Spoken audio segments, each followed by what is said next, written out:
अस्सलाम वालेकुम फ्रेंड्स, उम्मीद है कि आप सब खैरियत से होंगे। तो आज आप लोगों को बताने वाले हैं कि अगर आप अपने बालों को तेज़ी से बढ़ाने का आसान तरीका ढूंढ रही हैं तो सबसे आसान तरीका आप लोगों को बता रहे हैं, जिसके इस्तेमाल से आप लोगों के जो बाल हैं वो तेज़ी से बढ़ना शुरू हो जाएंगे। इससे पहले अगर आप लोग चैनल पर न्यू है तो चैनल को लाजमी सब्सक्राइब कर दीजिएगा। तो इसके लिए आप लोगों को चाहिए एलोवेरा जेल के 2 चम्मच।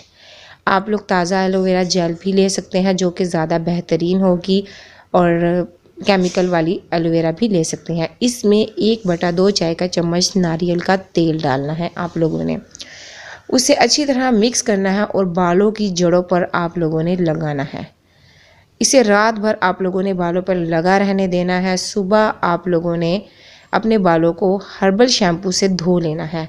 इस तरह आपके बाल आहिस्ता आहिस्ता बढ़ना शुरू हो जाएंगे। और इन्फॉर्मेटिव वीडियो दूसरों तक लाजमी शेयर कीजिएगा। Thank you for watching.